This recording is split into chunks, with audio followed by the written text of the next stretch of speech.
नमस्कार, जय हिंद। कैसे हैं आप? और बहुत बहुत स्वागत है आपका आपके अपने YouTube चैनल अजय 5 AM पर। और आज हमारे खास मेहमान हैं सुमित रिनायत जी। और ये सिर्फ सफलता की कहानी नहीं है, ये कहानी है सपनों की, संघर्षों की और कभी हार ना मानने वाले जज्बे की। तो मुझे वसीर बद्र साहब का एक शेर याद आता है कि हम भी दरिया हैं, हमें अपना हुनर मालूम है, जिस ओर चल पड़ेंगे रास्ता हो जाएगा। तहसीब उठाकर आप जो तशरीफ लाए हैं, तहसीब उठाकर आप जो तशरीफ लाए हैं, फूलों की क्या बिसात हम दिल भी बिछाए हैं। तो बहुत बहुत स्वागत है सर आपका।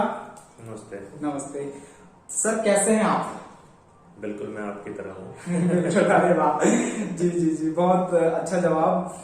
सर, आज हम आपके बचपन के बारे में जानना चाहते हैं। आप कहाँ पले बड़े?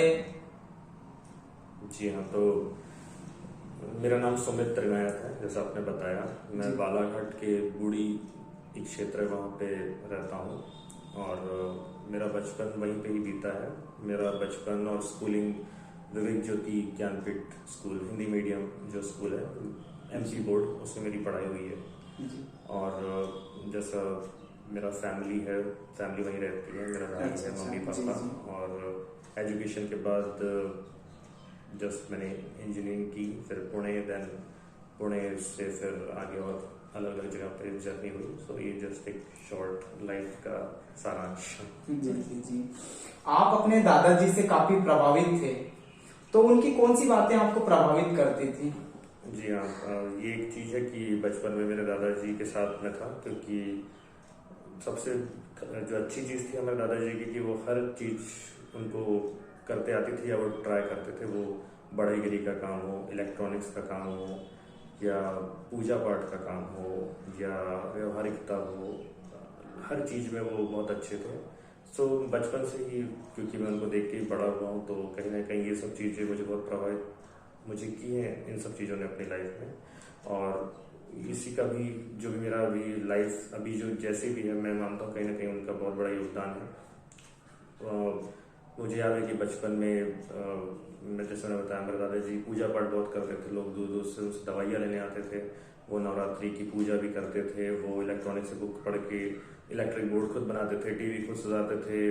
खाना बनाने में, लड्डू ड्राई फ्रूट्स के बनाने में, हेल्थ वाइज उनकी बहुत अच्छी नॉलेज थी। इंग्लिश वर्ड उनको बहुत अच्छी नॉलेज थे। वो मुझे बैठल के जो पेपर की शब्दावली होती है, अनेक शब्दों के लिए एक शब्द, वो मुझसे भरवाते थे। सो ओवरऑल वो हर चीज़ जो भी अच्छी हो सकती है वो करते थे। साइकिल चलाना, ये भी एक उनकी आदत थी। अच्छा। सो काफ़ी कुछ उनसे सीखने मिला मुझे। पेशे से क्या काम करते थे आपके दादाजी? जी, वो थे ब्लॉक डेवलपमेंट ऑफिसर, जो हम BDO कहते हैं। सो उनका जगह जगह पे ट्रांसफर होता था, कभी छत्तीसगढ़, कभी कहीं, फाइनली बालाघाट आके बस गए। कब, क्यों और कैसे सोचा कि आपको सॉफ्टवेयर इंजीनियर बनना है आपने? सबसे पहली चीज, हमारा जो भी एरिया है यहाँ पे हम वो करते हैं जो बाकी सब लोग कर रहे होते हैं। तो मेरे साथ भी कुछ ऐसे हुआ। बचपन से ऐसा नहीं है कि मैंने कुछ सोच कर रखा था। जैसे जैसे एज बढ़ी, क्लास बढ़ी, हमारे सब दोस्त लोग में सब लोगों को इंजीनियरिंग फील्ड में जाना था, तो मैं भी उनके साथ इंजीनियरिंग फील्ड में हो गया। सो उस तरह से मैंने ये जो फील्ड है उसका सिलेक्शन किया। तो ऐसा कुछ था नहीं कि बचपन से ये बनना है वो बनना है, बस जो फ्लो था, फ्लो में ये सब होते गया। अच्छा अच्छा। तो हमें एक पुणे का एक वाक्य याद आता है। जब आप पुणे गए पढ़ाई करने, तो आप वहां जाकर बनियान पहनना छोड़ दिए, बालों में कंघी करना छोड़ दिए। वो उसके पीछे क्या कहानी है? जी हाँ, मैं आज भी नहीं करता, आज भी मैं कंघी नहीं करता हूँ और बनियान नहीं पहनता, क्योंकि ये सब जो आदतें हैं ये सब होती हैं जगह के हिसाब से। अच्छा, अभी हम जब तक बालाघाट में थे अपने क्षेत्र में, तो हम वो सब चीजें करते थे। फिर वहां जब तो गए तो क्या होता है, बैचलर जो लाइफ होती है ना, उसमें चीजें आदमी बहुत कम मैनेज करता है। तो वो भी एक रीजन था शायद। और मेरे साथ में जो थे वो भी नहीं पहनते थे, तो मैं भी नहीं पहनता था। अच्छा। और बाल को संवारने के बहुत तरीके होते हैं। एक तरीका है कि आप कंघी कीजिए, मांग निकालिए, जो हम सब करते थे। लेकिन फिर वहां पुणे जाके ये भी पता लगा कि अरे, आप बाल को अगर इस तरह से कटा दें कि आपको कंघी फेरना ही ना पड़े, तो वैसे भी आप बालों को रख सकते हैं। सो वैसे हेयर कटिंग चालू हमने कर दी, तो फिर कंघी करना भी बंद हो गया। सो ये है उसके पीछे की कहानी। अच्छा अच्छा। अभी तक आपके जीवन में सबसे ज्यादा प्राउड मोमेंट कौन सा रहा है, जब आपको बहुत अच्छा महसूस हुआ होगा आपके बारे में? प्राउड मोमेंट ऐसे मुझे नहीं लगता कि अभी तक कुछ हुए हैं, बट कुछ कुछ हैं जो मुझे हल्के फुल्के लगते हैं। एक ये कि जैसे मैंने बताया, मेरे दादाजी थोड़े बीमार थे जब वो अपने लाइफ के आखिरी टाइम में थे, और उस टाइम मेरी 11-12 चल रही थी। तो उस टाइम पढ़ाई भी करनी होती थी, और दादाजी जो कि उतना नहीं कर पा सक्षम नहीं थे चीज़ें करने में, तो उनकी सेवा भी करनी पड़ती थी। तो वो चीज़ें मैं मैनेज कर पाया, और अभी जब लोग उसके बारे में बात करते हैं तो मुझे बहुत प्राउड फील होता है कि चलिए वो एक अच्छा प्राउड मोमेंट है।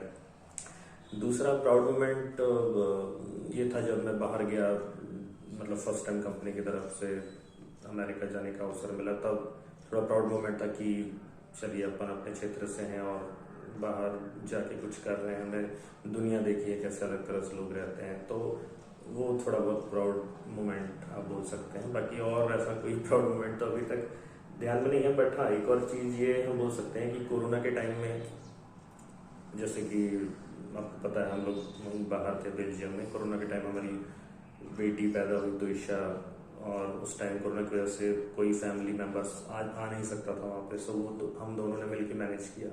सो वो भी एक मुझे प्राउड मोमेंट काइंड ऑफ लगता है। बेल्जियम में जब आपकी जॉब लगी तो पहला दिन कैसा था? बहुत अलग था। जब फ्लाइट ने लैंड किया उस कंट्री में तो लग रहा था कि हम ये कहाँ पे आ गए हैं। वहाँ पे धूप उतनी नहीं निकलती है, हफ्ते में एक दिन सूरज निकल गया तो निकल गया। और जब हम वहाँ गए, सितंबर का महीना था, 2018 की बात है ये, और शाम जल्दी हो जाती है उस टाइम पे। तो वहाँ हम होटल में रुके थे, और संडे के दिन वहाँ सब बंद होता है, और हमारे पास किराना नहीं था, दूध नहीं था, कुछ नहीं था। एक दुकान थी धोखे से हमको मिली। सो वहाँ जब हमने चीज़ें खरीदना चालू किया तो हम सबसे पहली चीज़ जो हमको लग रही थी, यार हम इंडिया ऐसा खाना खा पाएंगे कि नहीं खा पाएंगे। तो वो एक चीज़ थी जो लग रही थी कैसे मैनेज होगी। दूसरा, ज़्यादा कोई लोगों से पहचान नहीं थी, तो बहुत अकेलापन सा लगता था। लेकिन फिर धीरे धीरे पता लगा कि हमारे ऐसे बहुत सारे लोग वहाँ रहते हैं, और फिर चीज़ें नॉर्मल हो गई। और अभी तो वो काफ़ी अच्छी जगह है, मतलब वन ऑफ द बेस्ट जगह, क्योंकि उस कंट्री में 110 से ज़्यादा लोग वहाँ 110 कंट्री के लोग वहाँ पर रहते हैं। वहाँ इंडियन भी हैं, गुजराती, जैन और सब कंट्री के लोग हैं। सो अभी तो बहुत अच्छा एक्सपीरियंस है। बट जब पहली बार उस जगह पे कदम रखा था तब बहुत अलग लगता था, क्योंकि जिस एरिया में हम रहते थे वहाँ पे जूइश लोग रहते हैं। उनको देख के एक अलग ही दिमाग में अलग तरीके की सोच निकलती है कि हम ये कैसी जगह आ गए। लेकिन बाद में जब आप रहने लगते हो तो आपको चीज़ें क्लियर होने लगती है, और ये हर जगह के साथ होता है। जब आप पहली बार जाते हो तो आपको उतने आप कंफर्टेबल नहीं होते, बट धीरे धीरे धीरे आप कंफर्टेबल हो जाते हो। सो अभी तो बहुत अच्छा है लाइफ वहाँ पे। बेल्जियम देश की कुछ अच्छी बातें बताइए, और साथ ही इंडिया की भी कुछ अच्छी बातें बताइए। जी हाँ, क्या अच्छी लगती है? जी जी हाँ, इंडिया की अच्छी बातें तो सबको ही पता है।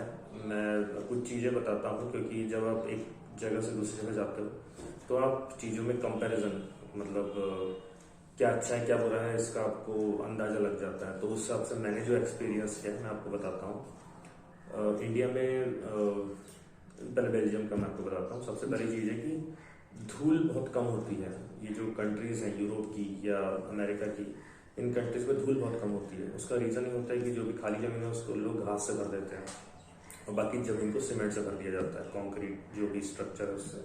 तो क्या होता है, धूल बनने के लिए जगह होती ही नहीं है, और वहाँ क्या बारिश होती रहती है, तो अल्टीमेटली घास उग जाती है खाली ज़मीन पे।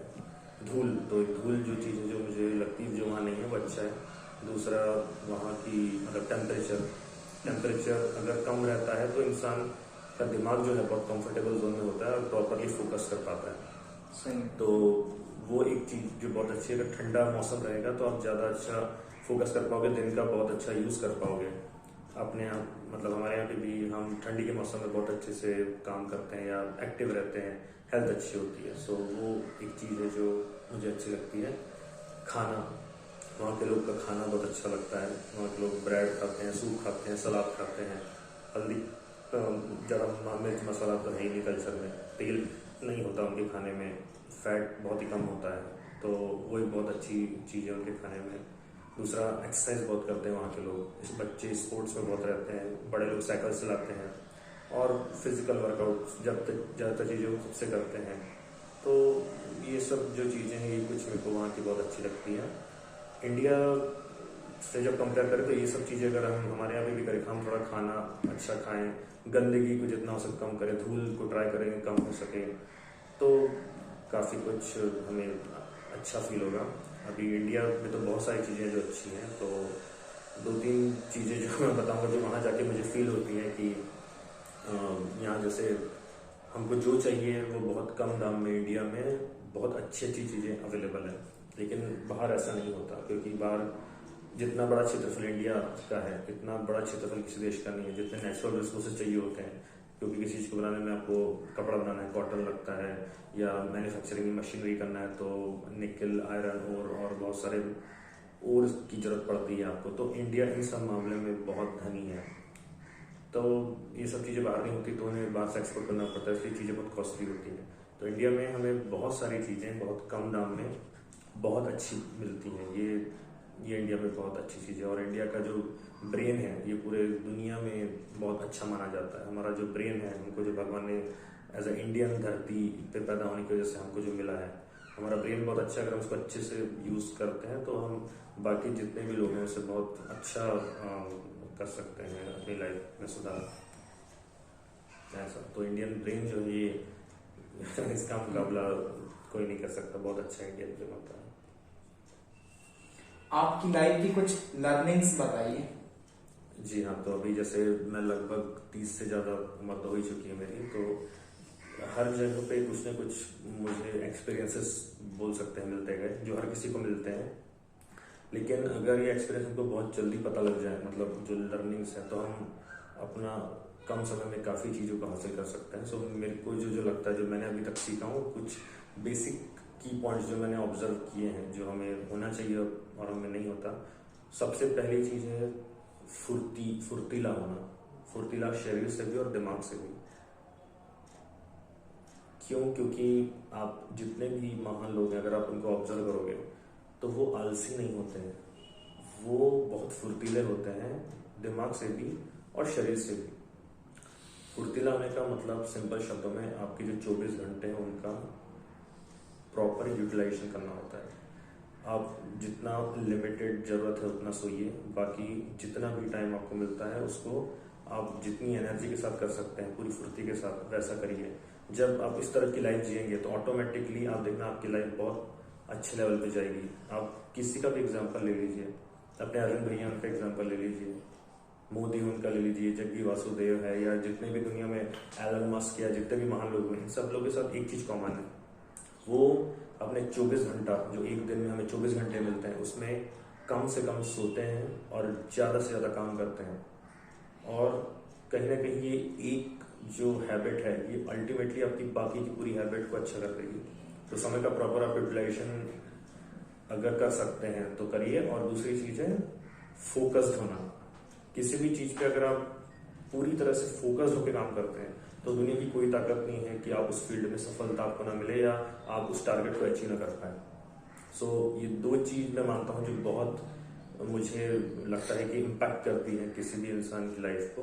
पहली चीज़ है समय का प्रॉपर यूटिलाइजेशन। जो आपको 24 घंटे मिलते हैं, आप हर दिन को ऐसा सोच के काम करिए कि आपको कल नहीं मिलने वाला है, कल आप सुबह देखेंगे या नहीं है, इसकी कोई गारंटी नहीं है। अगर जब आप इस तरह सोचेंगे तो ऑटोमेटिकली आप आज का बहुत अच्छे से यूज करेंगे। सही बात है। बेल्जियम उस देश से हम क्या सीख सकते हैं?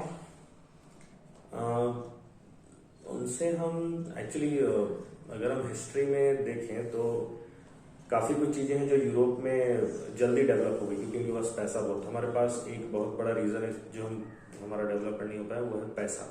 क्योंकि हमारी कंट्री थोड़ी गरीब पोजीशन में थी, बाहर के लोग आए लूट के ले गए। तो सीखने को हम ये चीज़ सीख सकते हैं वहाँ के लोगों से, कि जो मैंने फोकस होने की आपको बात कही। बेल्जियम में एक चीज़ जैसे हमने गौर की, इंडियन कल्चर और बेल्जियम कल्चर में हम लोग क्या होते हैं, किसी भी काम को करने में मना नहीं करते। हमको लगता है हम ये भी कर लेंगे, हम वो भी कर लेंगे। अच्छा, क्योंकि हमको लगता है कि कहीं ना कहीं अगर हमने मना कर दिया मतलब लोग सोचेंगे कि हम कमजोर हैं या हमें नहीं आता। बेल्जियम में ऐसा नहीं है। बेल्जियम में लोग क्या करते हैं, जो उन्हें आता है वो उसे करते हैं और बहुत अच्छे से करते हैं। वो 10-15 चीज़ों में अपने दिमाग को डिवाइड नहीं करते हैं, वो कोई एक चीज़ चुनते हैं। तो और आपकी क्या क्या हॉबीज है, हम ये भी जानना चाहेंगे। हॉबीज, मुझे फोटो खींचना बहुत अच्छा लगता है। कैमरा है मेरे पास कैन का, सो मैं उससे फोटो लेते रहता हूँ। तो अच्छी अच्छी फोटो खींचना वो बहुत अच्छा लगता है। मेरा एक दोस्त है जो मुझे पुणे में मिला, उससे मुझे पियानो सीखने का थोड़ा इच्छा हुई, तो मैंने पियानो लिया है।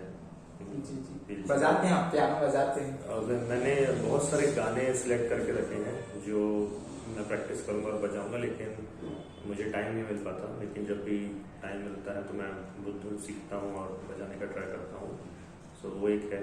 और मुझे गाने सुनना बहुत अच्छा लगता है, म्यूजिक बहुत अच्छा लगता है। मैं किस टाइप के म्यूजिक सुनते हैं आप? पूरा हर कंट्री का एक अच्छा म्यूजिक होता है, तो जितने भी ऐसे अच्छे अच्छे गाने हैं वो मैं सब लेके कलेक्ट करता रहता हूँ। नए हो, पुराने हो या इंटरनेशनल हो, अच्छे बीट वाले म्यूजिक होते हैं जो आपके अंदर से एक चार्ज भर देते जब अपन गाने सुनते। तो अच्छा म्यूजिक, वैसे बहुत सारे गाने मैं सुनता हूँ, कलेक्शन करते रहता हूँ उस टाइम के जो भी अच्छे गाने होते हैं। और बुक पढ़ने का मैंने ट्राई किया है, लेकिन मैं उसे कंप्लीट नहीं कर पाया हूँ। तो जो भी अच्छी अच्छी बुक्स हैं सबका मैंने PDF रखा हूँ मेरे पास। अच्छा, डाउनलोड करके रखी? हाँ, लेकिन वही है कि मुझे टाइम नहीं मिल पाता है। तो जब भी मिलेगा तो मैं बुक्स भी हैं जो मैं कंप्लीट करना चाहूँगा, क्योंकि बहुत से अच्छे लोगों की अगर आप जीवनी पढ़ेंगे तो आपको ये पता रहेगा कि ये पता चलेगा कि कहीं ना कहीं बहुत अच्छी किताबें हैं जिनसे वो इन्फ्लुएंस हैं। सो कोई भी एक महान आदमी जो होता है वो कहीं ना कहीं एक अच्छी किताब से प्रभावित होकर ही उसके लाइफ में बहुत सारे चेंजेस आते हैं। सो एक अच्छी किताबें पढ़ना ये भी इंसान की हैबिट होनी चाहिए। सो बहुत सी अच्छी अच्छी किताबें हैं, किताब पढ़िए। किताब पढ़ने से बहुत सारे दूसरे फायदे होते हैं, आपका नॉलेज बढ़ता है। दूसरा, आप अगर इंग्लिश बुक्स पढ़ते हैं सो आपका जो सेंटेंस फॉर्मेशन होता है इंग्लिश का वो आपका बहुत अच्छा होता है, आपको नए नए वर्ड पता लगते हैं। और जब आप पढ़ते हो बुक्स तो वो बहुत अच्छे से आपके दिमाग में याद होता है। अगर आपने सेम चीज को ऑडियो में सुन लिया या आपने वीडियो देख लिया तो हो सकता है आप कुछ टाइम बाद भूल पाओ, लेकिन जब आप बुक पढ़ते हो तो आप उन सब शब्दों को इमेजिन करते हो, सो वो आपके दिमाग में बहुत अच्छे से स्टोर होता है। सो ये एक चीज है जो मैं करना चाहूंगा। जी। जब चीजें आपके हिसाब से नहीं होती या स्ट्रेस में होते हैं, उस कंडीशन को आप कैसे हैंडल करते हैं? ये एक्चुअली ऐसी चीजें जो कि मैं अभी भी सीख रहा हूँ। 100% तो इसमें मैं कामयाब नहीं हो पाता हूँ, क्योंकि इंसान की बनावट ही इस तरह से है कि जब चीज उसके हिसाब से नहीं होती या समय का बाउंडेशन होता है तब अपने आप एक स्ट्रेस नाम की जो चीज हम बोलते हैं वो हमारे अंदर आने लगती है। सो हमें 2-3 चीजें करके हम इसको कंट्रोल में कर सकते हैं। सबसे पहली चीज ये कि हमें अपने दिमाग को ये समझाना पड़ेगा कि क्या एक्शन करने से उस चीज का सॉल्यूशन होगा, हमें उस एक्शन पे ध्यान देना चाहिए। हम स्ट्रेस पे ध्यान देते हैं जिसकी वजह से हम अनप्रोडक्टिव हो जाते हैं। सो सबसे पहली चीज जो मैं ट्राई करता हूँ और हमको करनी चाहिए कि ऐसा क्या एक्शन है जिससे वो प्रॉब्लम सॉल्व होगी, उसमें अपना एनर्जी डालिए। जब आप ऐसा करते हैं तो आपका प्रॉब्लम सॉल्व भी होता है और स्ट्रेस नहीं आती। और तीसरी चीज, आपको अपने आजू बाजू के जो लोग हैं आपको बहुत पॉजिटिव लोगों के बीच अपने आप को रखना है। एक पुरानी कहावत है, किसी किताब में लिखा हुआ है कि आपका जो भी बिहेवियर है या आपकी जो भी लाइफ है वो आपके सराउंडिंग में जो 5 तरह के लोग हैं उनका सारांश है। तो अगर आपके आजू बाजू अच्छे लोग हैं तो आप पॉजिटिव फील करेंगे और स्ट्रेस और इन सबको ध्यान न देके जो एक्चुअल काम है आप उस पर ध्यान देंगे। तो हमें तो बहुत अच्छा लगा सुमित रेनायत जी से मिलकर, और आप भी हमें कमेंट करके बताइएगा कैसा लगा इनसे मिलकर। तो दीजिए हमें इजाजत। नमस्कार। नमस्कार।